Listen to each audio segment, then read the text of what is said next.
سڵاوتان لەوێت ئەی دانیشتوانی سەرڕووی زەوی. ئەم جارە باسی دابەشبوونی دانیشتوانی جیهانتان بۆ دەکەین لە ڕووی بەکارهێنان و قۆستنەوەی ناڕەزایی و چۆنیەتی مامەڵەکردن لەگەڵ کێشە و گرفتەکانی کۆمەڵگا.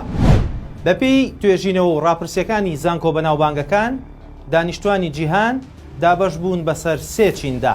بە نزیکەی زۆرینەی وڵاتانی جیهان هەمان حاڵیان هەیە و هەمان دابەشبوونیان تێدایە، بەڵام بە شێوازی جیاواز.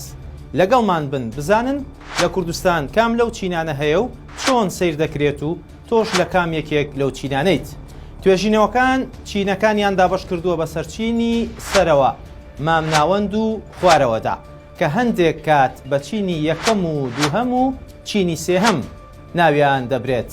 بەپێی توێژینەوەکان چینی سەرەوە عاقڵ و بێسۆز و بێویژدان و چەوسێنەرەوەکانن، دەسەڵات و بازرگانی کۆنتڕۆڵ دەکەن، لە بەرژەوەندی خۆیان و نەوە و کەسە نزیکەکانیان بەکاری دەهێنن، داهات و مافی چینەکانی تر دەخۆن و بەکاری دەهێنن لە بەرژەوەندی خۆیان. ئەمانە پێیان دەوترێت سیاسەتمەدار یاخود بازرگان یان سەرمایەدار. ئەمانە بە سواربوونی شەپۆلی نەزانی و درگنەکردنی چینەکانی تر کارەکانیان دەکەن و بە مەرامەکانیان دەگەن. چینی خوارەوە کە بە چینی سێم ناو دەبرێت، چینی سۆزدار و بەویژدان و چەوسێنراوەیە. دەسەڵات و بازرگانەکان وەک نیشتی تاقیگە تەماشایان دەکەن و بەکاریان دەهێنن بۆ ئەوەی دەسەڵاتی خۆیانی پێفراوان بکەن و پارەکانی گیرفانیان یان مافەکانیان لێ زەوت بکەن بۆ خۆیانی ببن. ئەمانە پێیان دەگوترێت مامۆستا، کرێکار و فەرمانبەر یاخود بێکار و خوێندکاری زانکۆ و چەند توێژێکی تر کە سەرقاڵی کاری ڕۆژانەی خۆیان. لە نێوان ئەم دوو چینەدا ژمارەیەکی تر خۆیان کردووە بە داکۆکی کار لە چینی خوارەوە، لەسەر ناڕەحەتی و بەشمەینەتی و مافەخوراوەکانیان نانی خۆیان پەیدا دەکەن. ڕۆژێک بە ناوی ڕێکخراوەکان و ڕۆژێک بە ناوی حزبی ئۆپۆزیسیۆن و ڕۆژێک بە ناوی چالاکوان و ڕۆژێکی تر بە ناوی سنتەر و سندیکاکانەوە.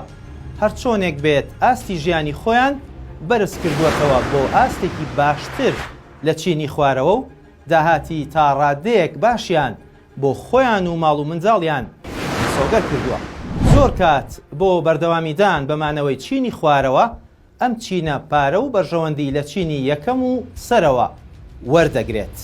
سوود لەوە دەبینن هەرگیز چینی خوارەوە دۆخی باش نەبێت، چونکە سحری فرمێسکە تیمساحیەکانی ئەوان دەردەکەوێت و توانای بەردەوامی و مانەوەی خۆیان لە مانەوەی چینی خوارەوە دەبیننەوە.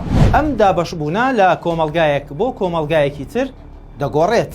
هەندێک کۆمەڵگا هەیە بەهۆی هۆشیاری تاکەکانیەوە جیاوازیەکانیان نەهێشتووەتەوە یاخود زۆر کەمیان کردووەتەوە. ئەوەی پەیوەندی بە هەرێمی کوردستانەوە هەیە بەپێی لێکۆڵینەوە و سەرنجی شارەزایان و چاودێران. هەر سێ چینەکە لە کۆمەڵگای کوردیدا هەیە و بەڕوونی لە واقعی ئێستادا دەبیندرێن و ڕۆژانە خەریکی کاری خۆیانن، هەر یەکە و بەپێی ئەو ناساندنەی کە بۆیان کراوە.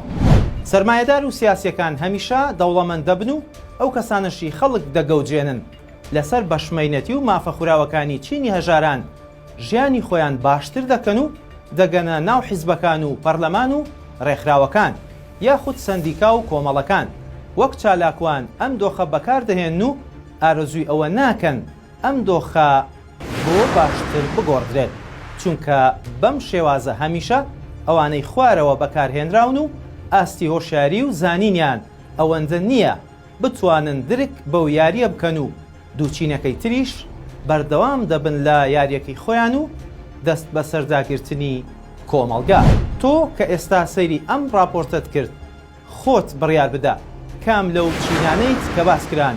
وێڕای ئەوەی باسکردنی چینەکان بە شێوەیەکی گشتی بووە و مەرج نییە هەموو ئەوانەی لە چوارچێوەی چینەکاندا باسکراون هەڵگری هەمان ئامانج و دۆخ بن.